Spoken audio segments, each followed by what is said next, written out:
if you have an interest in horses and love learning more about horses, the horse industry, teaching, or even managing your own horse business, then you're in the right place. We would love you to join us on our mission, which is to improve the lives of horses around the world through the education of riders, handlers, and trainers. So get comfortable, listen in, and enjoy. Horse welfare and safety are of utmost importance where humans have any interaction with horses. Within the courses at International Horse College, we only utilise methods that promote safe and humane ways of interaction between horses and humans. We only support safe methods of educating riders, handlers and trainers about horse welfare. internationalhorsecollege.com, registered training organisation 31352. Today we're going to introduce Tim Mather, who is a vet, I should say Dr. Tim Mather, who's a vet, but in particular we're going to talk to him about equine dental services. So I'm sure he's got a lot of interesting things, and also his view on the education and the changing education within horse dentistry, or within the horse industry, and what we as horse owners can do to assist our horses. But first of all, how are you anyway, Tim? I'm very well, thank you. Tim, I didn't warn you beforehand. I normally ask people straight up for a favourite quote. You know, something that you might find yourself repeating to people all the time, something that's inspired you or influenced you with horses. Do you have anything that comes to mind that you might say to people again and again and again and again, so that it's almost like your quote, even though it might be a quote from someone else? Well, it's actually Paul J. Meyer's quote, who wrote a treatise on the dynamics of personal motivation back in the 1980s, I think, or it might have even been the 70s. Mm-hmm. But he just says that success is the progressive achievement of worthwhile goals. Yes. And I think that is what I try and do. I don't try and do anything straight away. I just one step at a time.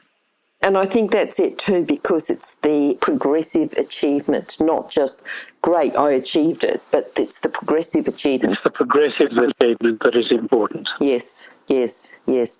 Now, how has that helped you within what you're doing within the horse industry at the moment?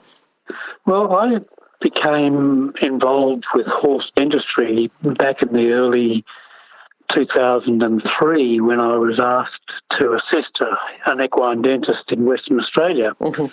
And because he, while he's internationally qualified, he's not allowed to give the sedation that is required to do proper whole-of-mouth corrective dentistry. Mm-hmm. So I started working with Mr. Ian Wharton, who is a master dentist trained in Idaho. And he actually ran the College of Equine Dentistry in Australia and produced a number of graduates who are now currently working in Australia.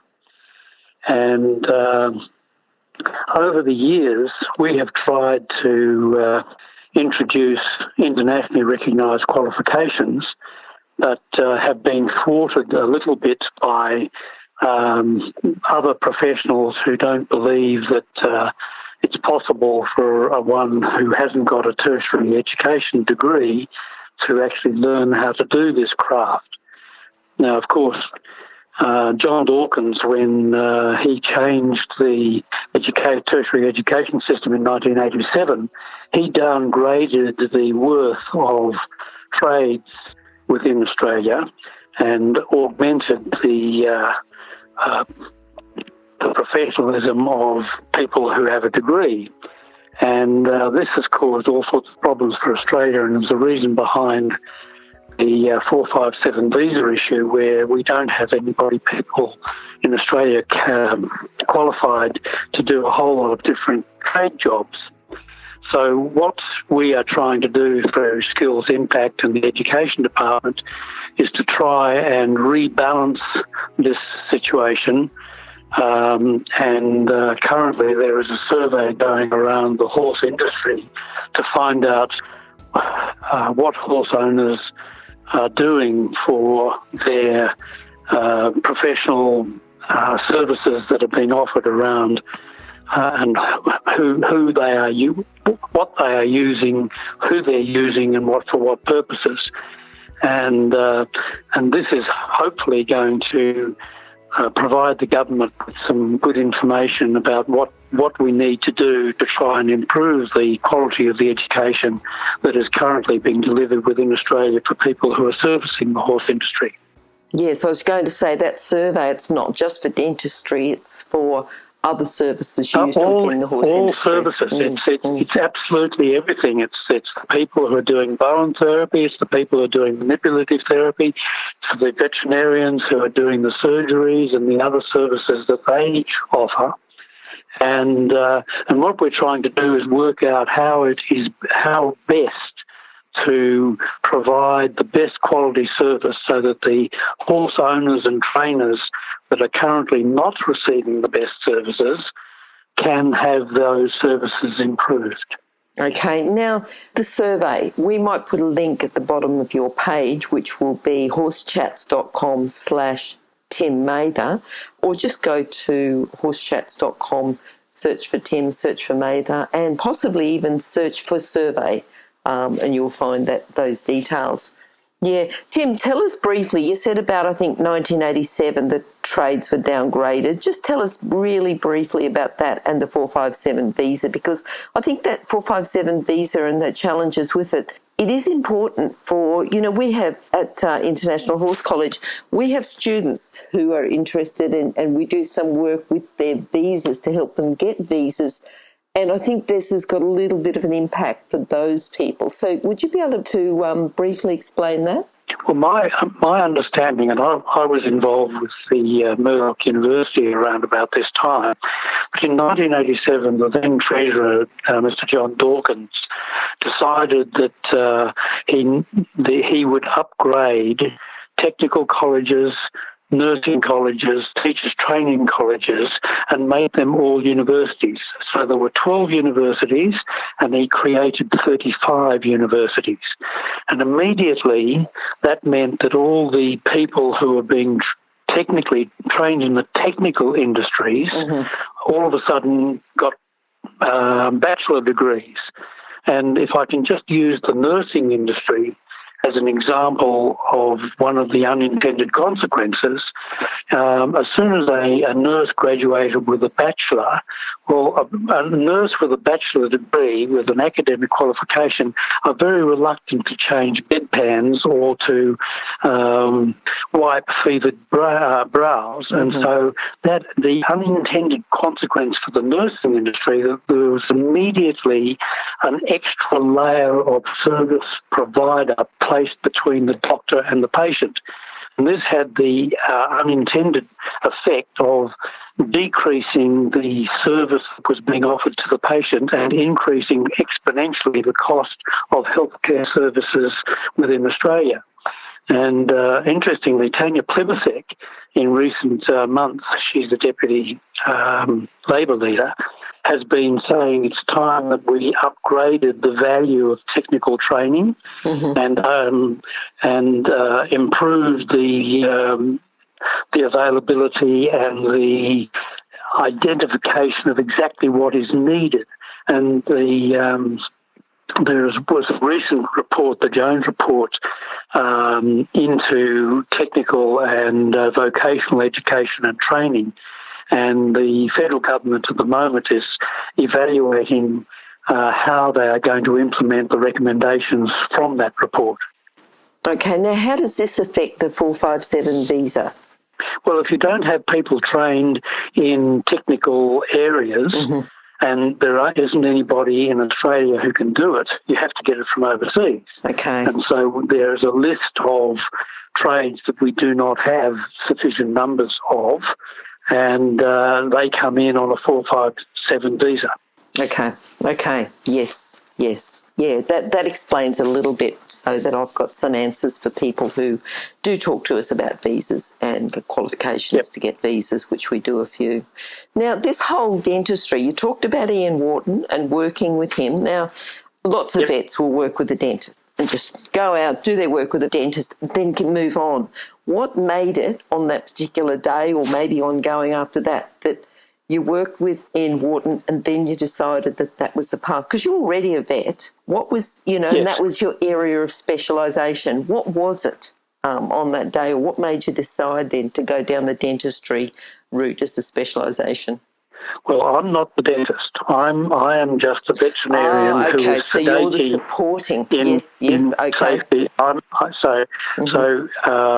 Ian Wharton is a master dentist. Yes. And I received the normal veterinary training in equine dentistry, which enabled me to be able to handle a hand float and rasp molars. Now, that is the limit of undergraduate veterinary education. Now, around about the 1990s, early 2000s, the veterinary profession decided that this was not good enough, and so a few people in the veterinary profession who had an interest in equine dentistry decided that they thought that a postgraduate course in equine dentistry was needed, and they provided a 5-day course. And as a result of that course, they were given a postgraduate qualification in veterinary dentistry, equine dentistry. Now, I don't know what you think or what anybody else thinks, but I have a problem that I don't think that 5 days is sufficient time for someone to learn how to handle a very, very powerful motorized instrument, which they call power tools, to be able to handle them well enough to be able to put them into a horse's mouth and create a fully functional equine mouth within 5 days. I think that you need hundreds of mouths that you need to practice on before you gain the skill. And this is what we've been trying to argue for some time, that what we need to do is we need to change the training so that people who want to use motorised instruments, we use the term motorised instruments, the veterinary profession use the term power tools. I actually think the motorised instrument is better, because a motorised instrument is something that weighs possibly 250 to 400 grams, whereas a power tool is something that weighs about 2.3 kilograms. And I think that something that weighs 2.3 kilograms is probably a little bit more difficult to handle and to control when you're trying to do some very delicate work, being micromillimeter accurate within a horse's mouth. And so, what we've been trying to do over the last 15 or 16 years is trying to convince the authorities that this is what is going to be the best animal welfare outcome. Yes, and I think that's important. I'm just wondering, Ian Wharton, to become a master dentist, how long did he train for and study for? Well, my understanding, he had an initial 2 years course. Yes. And this is just focused on dentistry, not general vet, just dentistry. This is just doing the horse's mouth. Yes. Just the mouth.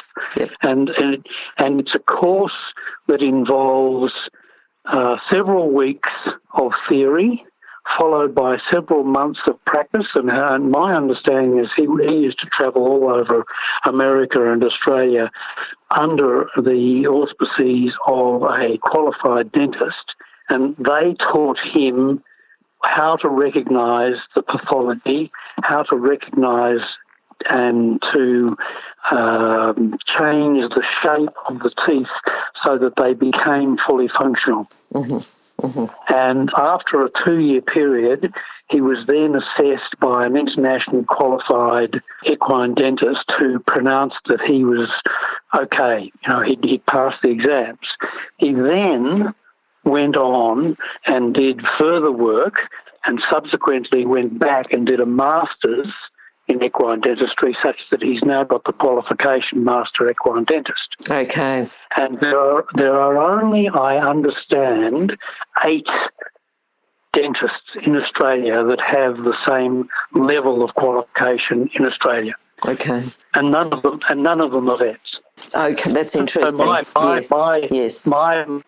feeling is that if you own a horse, you should make sure that any equine dentists that you are employing, you ask them, do they have a certificate for in equine dentistry that is internationally recognised? If they have that, in Australia they are teaching Cert for equine dentistry, which is internationally recognised as a qualification.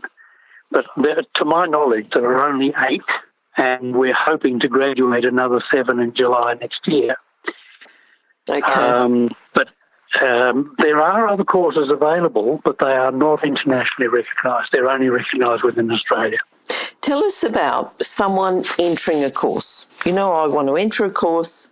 What skills do they need to be able to enter a course in a 2-year course in equine dentistry or a particular course? And not just that, do they need horse skills, but what sort of person do they need to be? Because we often talk about core skills and character traits, because someone might come in with, and I see it all the time. As a coach, I see it all the time, and I see it within our courses that people come in, they might have all the experience with horses in the world, but if they don't have a good study ethic, if they don't have a good work ethic, if they don't have lots of things, they don't do as well as someone who comes in with possibly less skills who does do well. What sort of person is going to do well as an equine dentist? Well, I think the defining skill, and I don't know whether you call it a skill or not, is motivation. Yes. You must want to do what you're wanting to do. Anybody can learn anything if they want to do it. Yes. Now, some things are more difficult than others, but if you're really, really wanting to do something, you can do it, and anybody can do it. Especially if you are a person who has good hand-eye coordination. Because you can't, if you just have a brain but can't thread a needle, that is a physical skill that is required for equine dentistry. Equine dentistry is like comparing a carpenter and a cabinet maker. When anybody can take a rasp and run it up and down the side of a molar. Okay, that's carpentry. But to be a corrective dentist, you need to be a cabinet maker. And cabinet making, you've got to have absolutely perfect joints. Those teeth must be exactly at the right line. If you're going to be working on the incisors, which if you've taken an edge off a thing of molars and you don't adjust the incisors, for instance, you're automatically going to increase the pressure on the incisors and cause problems. So what you need to do is you need to balance the mouth so that the pressure on the molars and the incisors is exactly the same. And that takes skill to work that out. Yes. And it doesn't happen just in a day or two. No. You've got to work it out. You need to be trained by someone who knows what they're doing. Because if you've never done it before, you can't just say, well, you've then got to balance the mouth, full stop. Well, how do I do that, doctor? You see what I mean? Yes. So, it is a physical skill. And the wonderful thing about biology is that if you restore good function through whatever means, most disease disappears. So we've got a horse that's tossing its head, or its hooves aren't well trimmed. You get in your dentist, you get in your farrier, and you've still got the problems, and then you start getting the Bowen therapist, or you get the manipulative therapist, and you think, what's going on? My horse isn't doing well. If you then get a proper qualified equine dentist, and they restore the mouth properly so that the full function is working, then all of a sudden the pathology disappears and the horse can suddenly feed properly, it's needing less food because its teeth are functioning properly and the mouth is working. Then all of a sudden the weight goes on even though you're having to feed less food. Yep. So the important thing is to get good qualified people who know what they're doing. and not getting amateurs in who don't know what they're doing. And the biggest problem is with having amateurs is that they think they know what they're doing. They say, yes, we've solved the problem, but in fact they haven't. Mm-hmm. And this doesn't matter. It doesn't matter whether you're talking, what skill you're talking about. And one of the biggest problems I've found with the horse industry is that they don't talk to each other. You know, the Olympic jumpers don't talk to the gymkhana people, don't talk to the barrel racing people, don't talk to the harness people, don't talk to the thoroughbreds. So the big problem with the horse industry is communication, or should I say a lack of communication. And if we could somehow solve that problem so that horse people respected the knowledge that others can bring, then all of a sudden we can increase the knowledge that everybody is gaining. Look, I'd have to agree with you there, Tim. I'd absolutely have to. I think that's probably part of why HorseChats was born. You know, I've worked in a few different areas in the horse industry.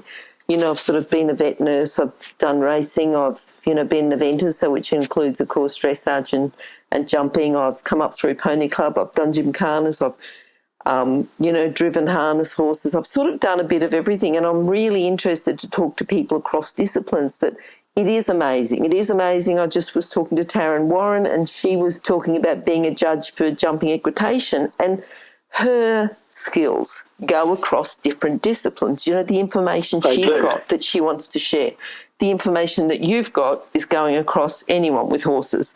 So a lot of the information that people come with, it goes across different disciplines, and I think that's so important for people to realise. You know, a horse is a horse is a horse. And this is why we're working on getting training in horse management, which goes right across the whole gamut of people who are involved in the horse industry. The Australian horse industry is one of the most pervasive industries in Australian society. Everybody is in it. I mean, if you look around at the weekends, the number of people who are driving horse trailers left, right and centre. Oh, yes. You know, it is just quite incredible. When the 2007 equine influenza outbreak, the government was absolutely staggered at how pervasive the equine industry was. And we were very, very good. The veterinary profession did a fantastic job in managing to get rid of equine influenza. Yes, definitely. And they deserve a lot of credit for that. It was it's the first time in the world that we were able to rid a nation of a disease that is absolutely endemic everywhere else. Yes. It was very good. Yep. Wow, you're just bringing in so many other points. You know, we're going to talk about dentistry, but you just, you know, you're right across the whole industry yourself. Well, you know, the thing is, dentistry is just one aspect of horse care, which, okay, we're focusing on dentistry because dentistry traditionally has not been done very well. But there are a whole lot of other things. You know, the training of horses. There are so many different methods that are espoused as being the best way to look after a horse. But really, treating a horse with respect and helping it achieve what you want it to do with its cooperation will get a much better outcome than trying to fight it and belting it into submission. And I see so many trainers and horse handlers not doing the right thing, but you know, you can't say anything. You know, look, I think as good trainers keep getting better results, people are starting to realise that, you know, maybe what was quite prolific, you know, think about when people first came to Australia and brought horses and getting in wild horses and sort of roping them down and choking them until they're almost dead, and, you know, all of this sort of stuff. That's just on its way out. It well and truly is. And I think as there's more research into equine science, I think that those methods are, and it is slow, it's sort of going along for centuries, but it is slow, but I think that it's getting better, and the best way to continue to get it better is through education. Absolutely. Couldn't agree more. Now, I've got a question about your motorised instruments, and I just want to check this. So you're saying that we don't need to be a vet to use motorised instruments on a horse's teeth as long as you've got the correct training and education and experience to be able to use that. Is that correct or not correct?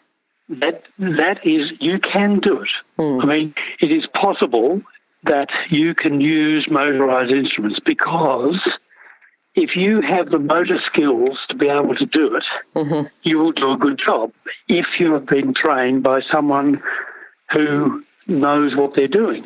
I think that's the key, isn't it? If you have been trained. Yes, if you have been trained. But also, the horse needs to be sedated. Okay. You can't use motorised instruments without sedation. Okay, so do we need to be a vet for that? Under current legislation, okay, a veterinarian must do the sedation. And that's what you're trying to change, is it?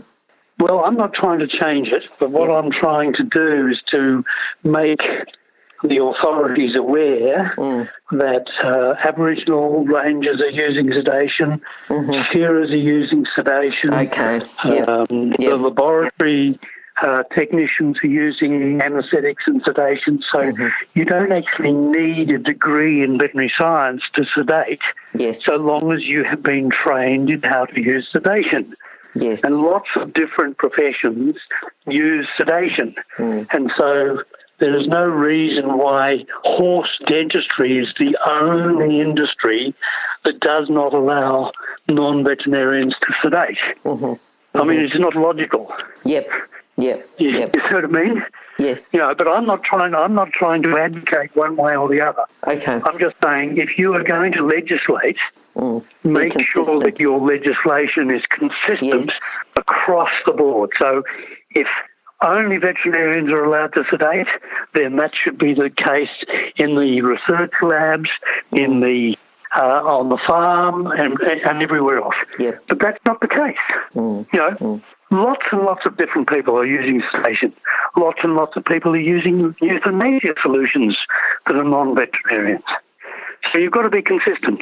Yes. Now, just thinking about this legislation, and it's really about educating the public, educating horse owners, educating people about what they can do, can't do, what's available, not available.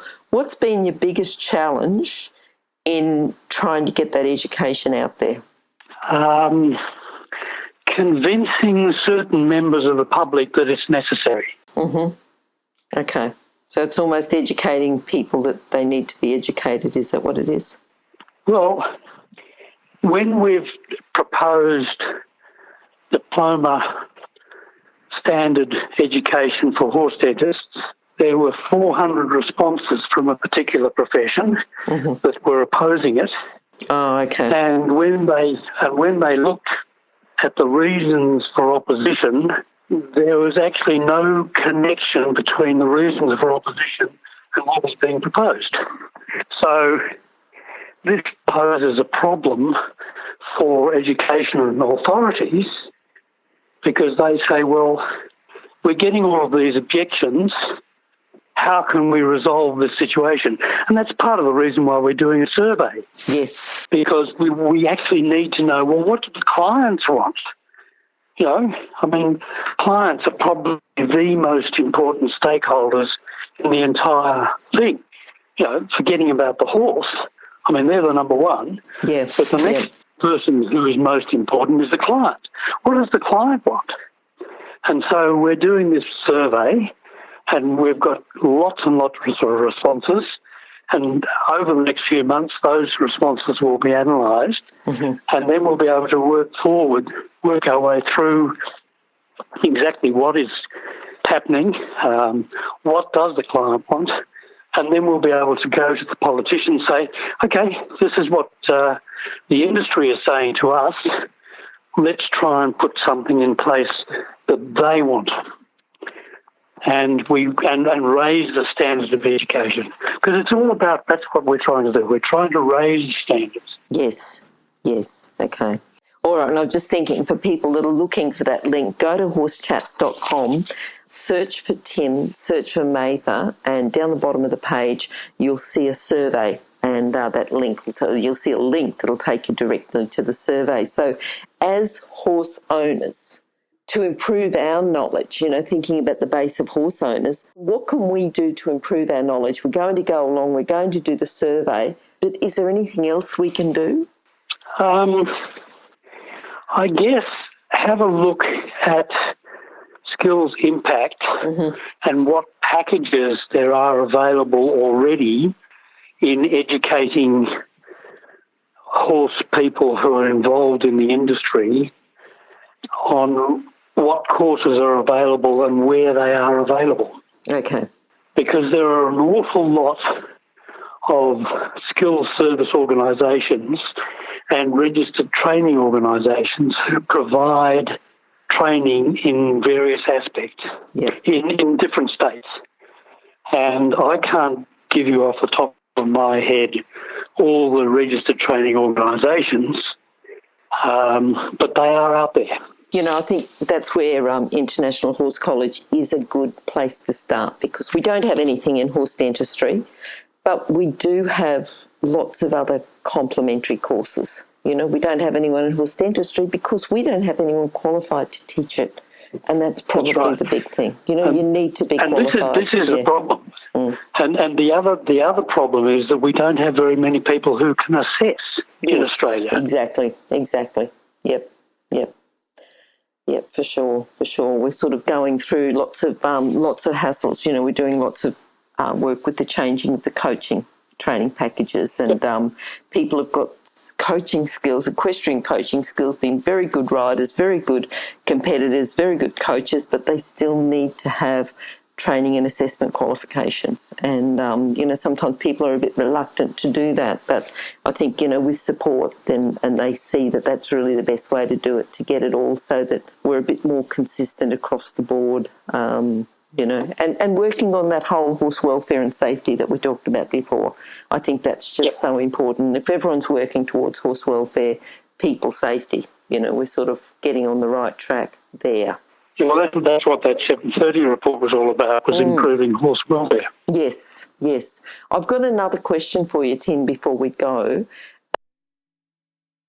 And I know that we're in a state of fluctuation, but equine dentistry last century, equine dentistry now, and equine dentistry, what you would like to see in the future? Right. Well, equine dentistry in the 20th century was mainly done, up until the middle of the century, there were equine dentists and veterinarians working alongside each other and doing basically the same stuff with hand tools.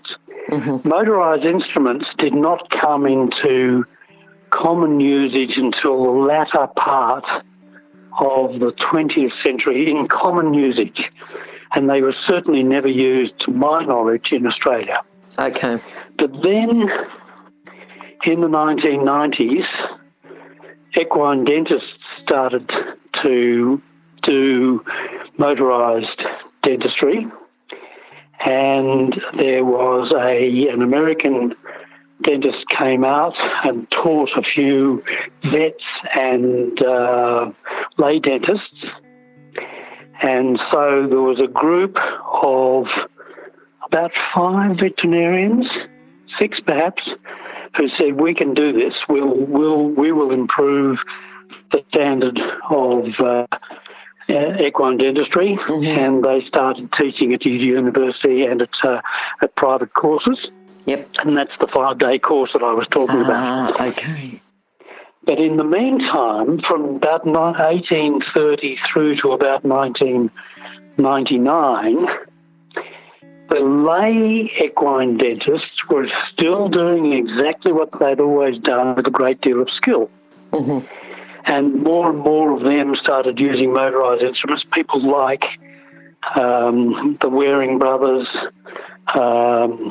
Ian Wharton, Belinda Smith, and they have been providing whole-of-mouth corrective dentistry outside of the veterinary profession. And what I'm hoping to see in years to come is that more veterinarians and more lay dentists will work alongside each other as part of a team that is delivering the best quality service for the horse itself. Mm-hmm. Now, you don't need to be a veterinarian to be a dentist, and you don't need to be a dentist to be a veterinarian. In fact, in the human field, we have two completely different professions. Yes. The dentistry profession takes years to get a degree, and the medical profession takes 6 years. Mm. Now, I don't think that you probably need 5 years or 4 years to do an equine dentistry course, but I do think that you need a couple of years. Mm-hmm. And I think that if we can get the professions working together, we will get a very, very cost-effective, efficient, high-quality, internationally recognised professional service being provided to the 1.8 million horses that we have in Australia. Yep. And if we're improving that, working with horses, improving dentistry for horses, which is going to improve the horse welfare, I think we're sort of well and truly on the right track. Yeah. That's the ideal world. Yep. Tim, before I thank you and say goodbye to you, I just want to remind everyone about that survey and how important it is just to have an input into what you're doing with your horse and what complementary services and, it's what you want to happen and what's currently happening is part of the survey. I think if you can do that, that would be wonderful. And I think that's almost like a bit of a challenge that, can we challenge you to do that within the next 24 hours, just get in there straight away. If you can't do it right now, then just go ahead and put it on your diary, your things to do, your alarm, whatever, to do sometime in the next 24 hours. And so that you get a good response right across horse people. So we really know what's going on there. Tim, I've got to say goodbye at the moment, but I would love to have you back on again. I'm sure we can talk a lot more about lots of things because you pretty much got a wide variety of knowledge there that's all relevant to horses. So thanks for coming on, and hopefully we'll talk to you sometime very soon. It's been a great pleasure, Glenys. Thank you very much for inviting me. Thanks, Tim. If you've enjoyed this chat, then please comment, rate and subscribe. If you'd like any changes or recommendations for guests, then please contact us through HorseChats.com. And while you're online, have a look at the government-accredited courses at internationalhorsecollege.com. Registered Training Organisation 31352. Remember that our comments and instructions are general in nature and do not take into consideration your individual horses or your individual ability and circumstances. If you enjoyed this podcast, then please leave your comment below.